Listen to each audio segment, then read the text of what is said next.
Hello guys, I am सपना कालरा। कैसे हैं आप सब? आई होप आप सब अच्छे होंगे और अच्छे से स्टडी कर रहे होंगे। आज हम बात करने वाले हैं डिविडेंड डिसीजन के नेक्स्ट टॉपिक की। एक टॉपिक जो पेंडिंग था, ऑलरेडी मैं इसे वीडियोस अपलोड कर चुकी हूँ। अगर आपने गाइस अभी तक वो नहीं देखे हैं तो आप पहले जाके वो देख लेना। आज हम इसके लास्ट टॉपिक की बात करने वाले हैं, that is forms of dividend. Forms of dividend में मतलब कि क्या क्या फॉर्म है, किस टाइप से हम डिविडेंड दे सकते हैं। Number one is profit dividend. Profit dividend होता है कि अगर हम अपने प्रॉफिट में से डिविडेंड डिस्ट्रीब्यूट करते हैं, that is profit dividend. Liquidation dividend होता है कि जब हम out of capital dividend distribute करते हैं, that is liquidation dividend. Next one is interim dividend. Interim dividend होता है जब हम between two annual general meeting जब हम डिविडेंड डिक्लेयर करते हैं, that is interim dividend, means mid of the year. Next is final dividend. Final dividend होता है जब हम एनुअल जनरल मीटिंग में डिविडेंड डिक्लेयर करते हैं, that is final dividend. Next अगर हम मीडियम के बेसिस से बात करें, first one is cash dividend. Cash dividend क्या होता है? जब हम कैश में डिविडेंड की पेमेंट करते हैं, प्रॉफिट का जो पार्ट हम कैश में डिस्ट्रीब्यूट कर रहे हैं as dividend, that is cash dividend. Scrip dividend, bond dividend क्या होता है कि जब हम बॉन्ड इश्यू करते हैं, ये मेनली यूज किया जाता है कि जब हम हमारे पास सपोज हमारे पास अभी कैश में अमाउंट नहीं है, मतलब कि हमारा प्रॉफिट तो है, होता है ना कई बार की लिक्विडिटी नहीं है, वो मेंटेन करने के लिए हम क्या करते हैं, हम हमारे पास प्रॉफिट तो है बट कैश के टर्म में नहीं है। कई बार होता है कि सपोज मैंने कुछ सामान किया, मतलब कि कैश सेल्स नहीं हुई हमारी, या ऐसा कुछ है कि प्रॉफिट हो रहे हैं बट हमारे पास कैश अवेलेबल नहीं है, तो हम क्या करते हैं, बॉन्ड डिविडेंड देते हैं। ये क्या होता है कि जब हम मेनली ऐसा हम तब करते हैं, मेनली जब हम क्या करते हैं कि हमारे डिविडेंड को हम पोस्टपोन करना चाह रहे हैं। पोस्टपोन करना चाह रहे हैं, जैसे हम चेक दे देते हैं ना कि हाँ जी इस पे डेट मेंशन कर देते हैं कि 3 महीने बाद आपको इतना मिल जाएगा, ऐसे ही। मतलब कि बॉन्ड डिविडेंड क्या होता है, एज ए कोलेटरल सिक्योरिटी भी यूज किया जाता है, इन पे आपको इंटरेस्ट भी मिलता है, आपको इसमें डेट डिफाइन होती है कि इस डेट को आपको इतने पैसे मिल जाएंगे, दैट इज बॉन्ड डिविडेंड। मतलब कि हमने बॉन्ड दे देते हैं उनको डिविडेंड के तौर पे। Next is property dividend. इसमें क्या होता है कि हम एसेट देते हैं डिविडेंड। डिविडेंड किस फॉर्म में देते हैं? एसेट की फॉर्म में। जनरली इंडिया में ऐसा नहीं पाया जाता है। Last is stock dividend. Stock dividend क्या होता है कि जैसे हमने बोनस इशू कर दिए, बोनस शेयर इशू कर दिए। अब ये क्या होते हैं, इसको हम डिटेल में डिस्कस करने वाले हैं आज कि बोनस शेयर होते क्या हैं। सेक्शन 63 में आते हैं हमारे क्या, बोनस शेयर। ये क्या है?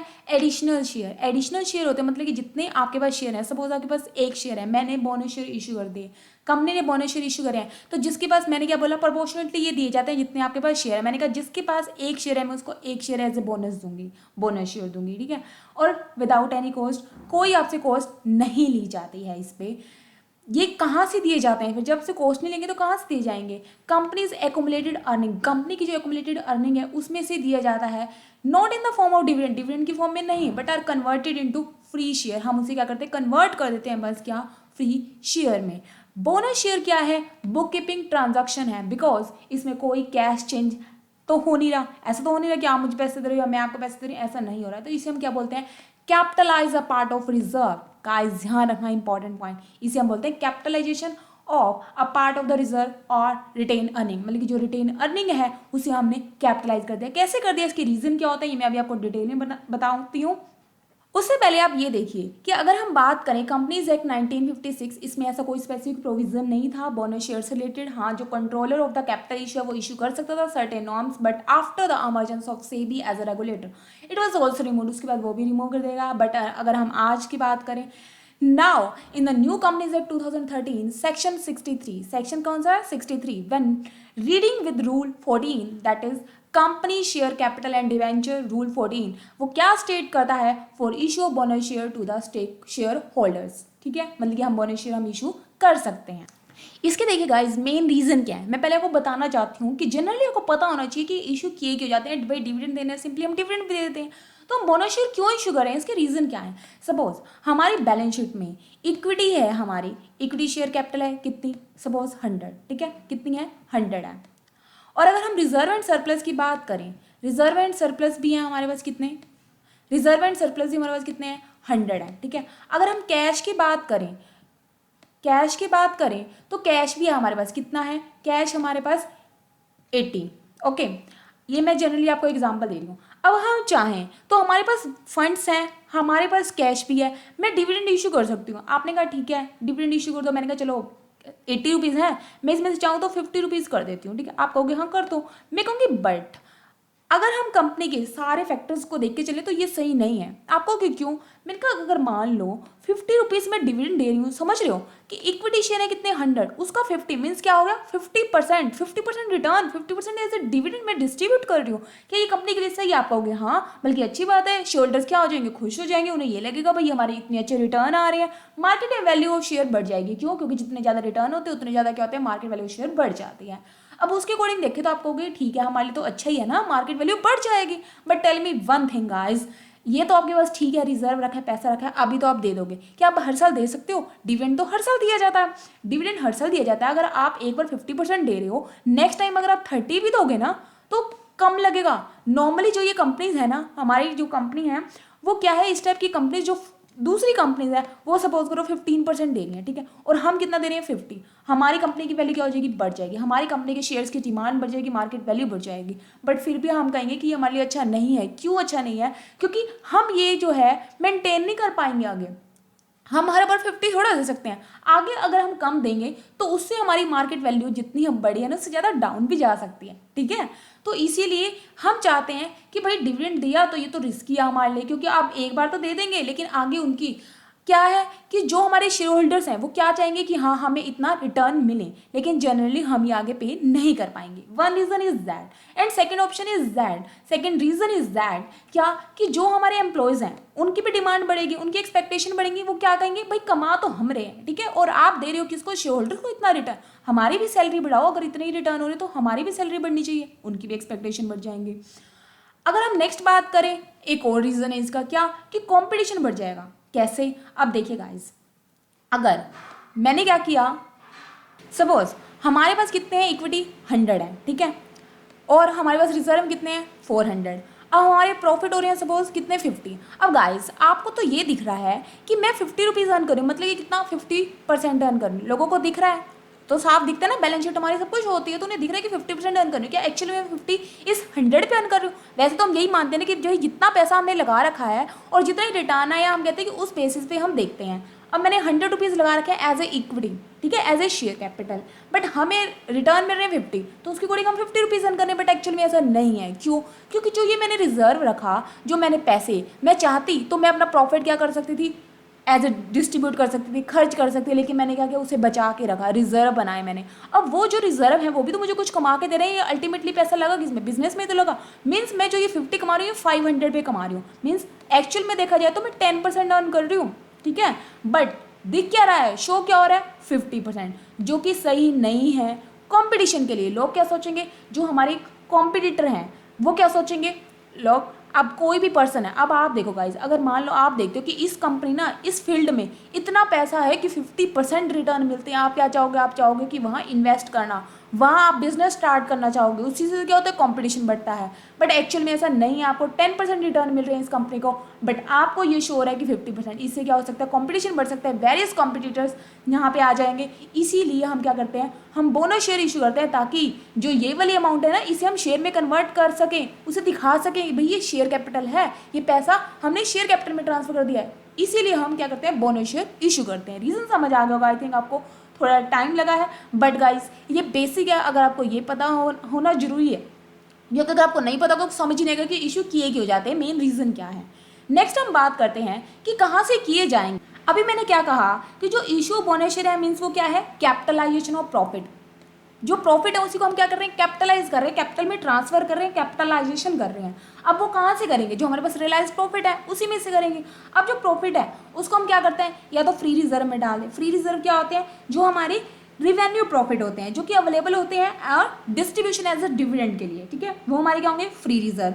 Second is securities premium account, जब हम प्रीमियम पर शेयर इशू करते हैं उससे क्या होता है, सिक्योरिटीज प्रीमियम कि जो अमाउंट है वो हम सिक्योरिटीज प्रीमियम अकाउंट में डालते हैं, वो अमाउंट। एक होता है क्या, कैपिटल रिडम्पशन रिजर्व। ये तीनों क्या है, हम यूज़ कर सकते हैं। अब जो पैसा हम ट्रांसफर कर रहे हैं गाइस, सिंपल सी बात है, मैंने क्या कहा कि रिजर्व का पैसा ना सिर्फ हम क्या कर रहे हैं, शेयर कैपिटल में ट्रांसफर कर रहे हैं, उसका क्या कर रहे हैं, कैपिटलाइजेशन कर रहे हैं, बट उसके लिए कुछ अमाउंट हमें दिखानी होगी ना, भाई हमने ये पैसा यूज़ कहाँ से किया, यहाँ से लेके यहाँ डाला है, आया कहाँ से है वो पैसा, वो हमें दिखाना होगा। तो वो पैसा हम कहाँ से यूज़ करेंगे, वो मैंने बताया कि यहाँ पे ये 3 रिजर्व्स हैं जिन्हें हम यूज़ कर सकते हैं, किसके लिए, कैपिटलाइजेशन ऑफ प्रॉफिट के लिए, बोनस शेयर के लिए।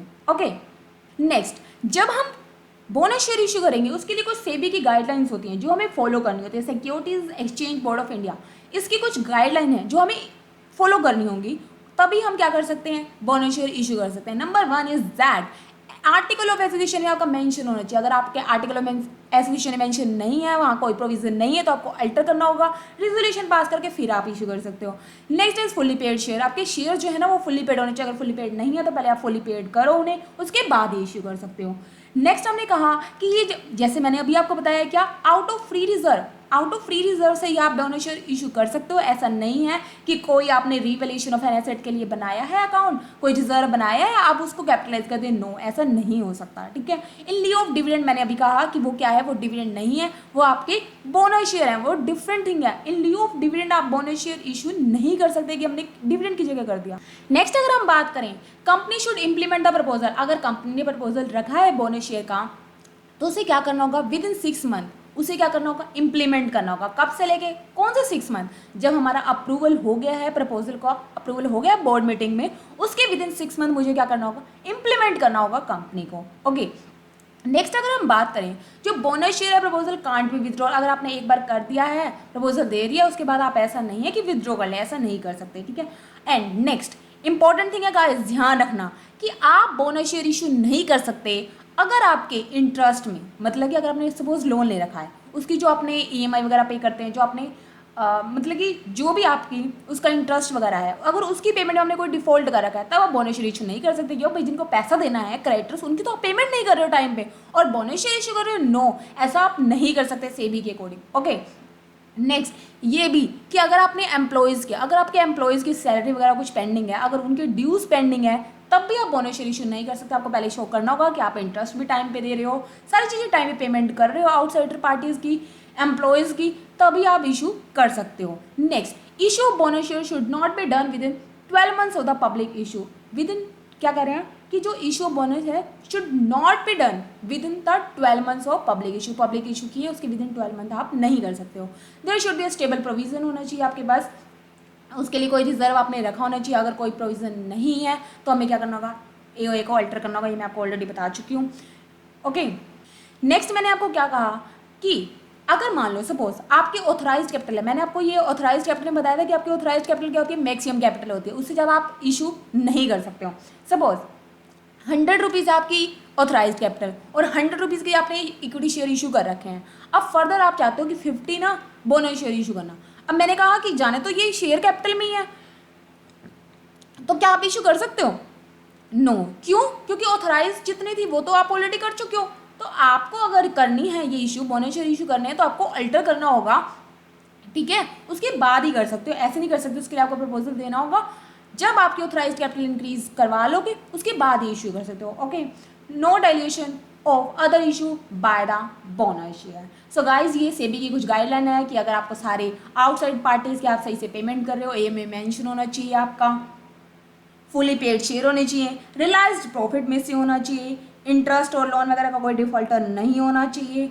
ओके। सो ये सब चीज़ें जो आपको ध्यान रखनी है, उसके बाद ही आप कर सकते हो बोनस शेयर इशू कर सकते हो। ये सेबी गाइडलाइन आप याद रखना गाइस। अब क्वेश्चन में आप कई बार देखोगे तो आपको ये लिखा होगा कि बोनस शेयर क्या इन 2:3 रेशो। ठीक है, इसका मीनिंग क्या होता है, इसका मीनिंग ये होता है कि बोनस शेयर 2 दिए जाएंगे, जो ये क्या है, एग्जिस्टिंग शेयर होल्डर, मतलब कि एग्जिस्टिंग शेयर होल्डर जिसके पास 3 शेयर है, हम उसको 2 बोनस शेयर इशू करेंगे। ये होता है इसका मीनिंग। कई बार क्वेश्चन में दिया जाता है तो कंफ्यूज हो जाते हैं। तो गाइस मैं आपको यही बता रही हूँ, क्या फॉर एवरी शेयर, मतलब कि जिसके पास 3 शेयर्स हैं ऑलरेडी, उसको 2 बोनस शेयर दिए जाएंगे, ऐसे प्रोपोर्शनेटली दिए जाते हैं। ओके।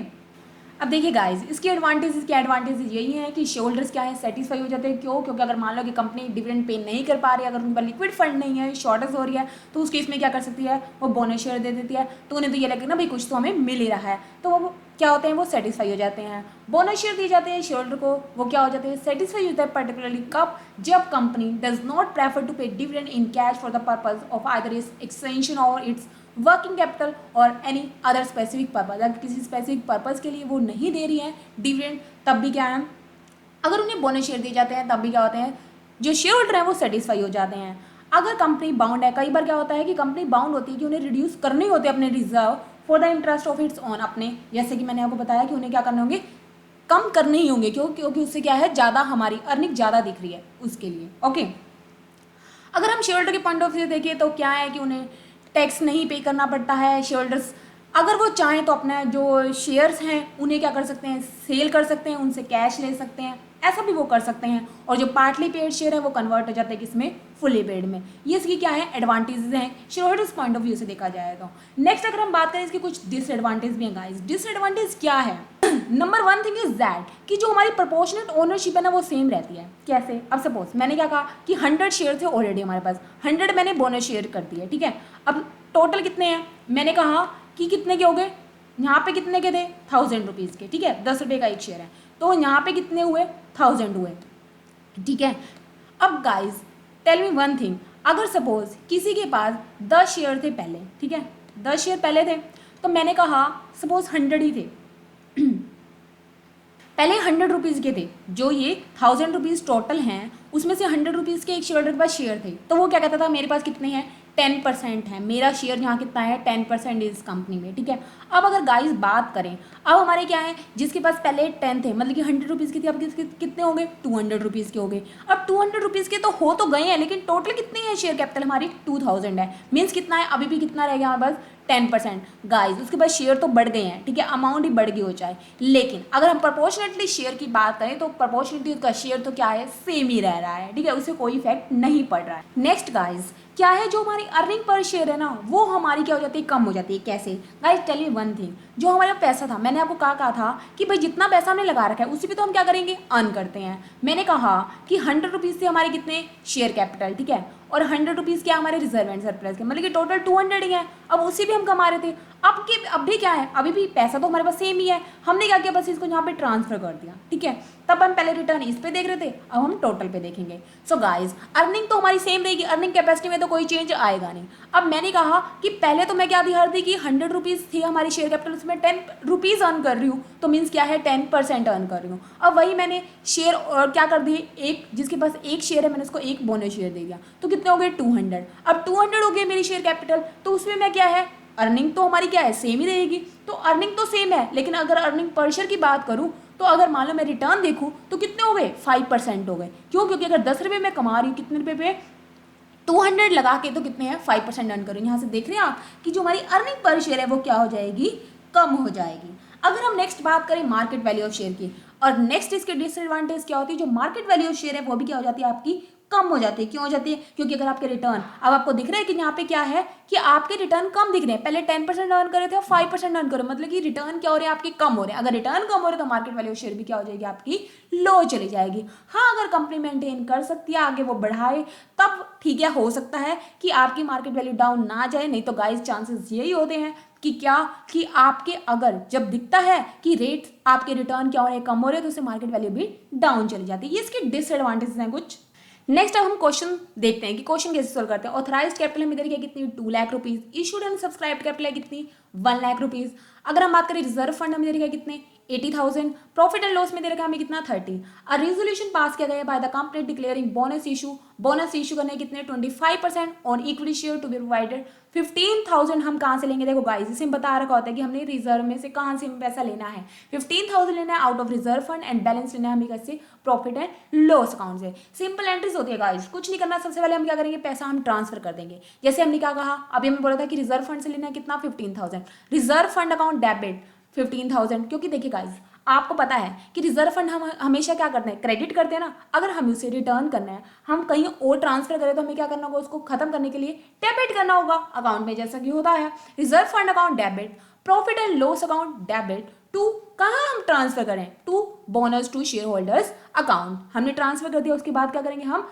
शेयर कैपिटल इशू करेंगे। कैसे, bonus to share holder account debit to equity share capital account. ये हो गया ट्रांसफर, किसमें ट्रांसफर दिया मैंने, इक्विटी शेयर कैपिटल में। यही एंट्रीज होगी इसकी, सिंपल एंट्री है। अब ये आपको दिया होगा कि कहाँ पे कितना है। अब इसके बाद चेंज और क्या आएगा, बैलेंस शीट में चेंज आएगा। बैलेंस शीट में अब देखिए गाइस, इशू कैपिटल जो है वो चेंज हो जाएगी, उसमें 25,000 हम ऐड कर देंगे। रिजर्व फंड में से हम 15,000 लेस करके लिख देंगे। प्रॉफिट एंड लॉस में से 10,000 लेस कर देंगे। बस ये चेंजेस आएंगे, वो चेंजेस भी आपको बैलेंस शीट में करने होंगे। सो कैसी लगी आपको ये वीडियो, कमेंट बॉक्स में लिख के जरूर बताना। वीडियो पसंद आई है या नहीं आई, कोई डाउट है आपका वो भी कमेंट बॉक्स में लिख सकते हैं। नेक्स्ट में हम वीडियो में बात करेंगे राइट इशू पे। ओके गाइज, अगर कोई भी क्वेरी है तो आप कमेंट बॉक्स में लिख सकते हैं और मिलते हैं नेक्स्ट वीडियो में। अगर आपने अभी तक चैनल को सब्सक्राइब नहीं किया तो चैनल को सब्सक्राइब करके बेल आइकन को प्रेस कर देना।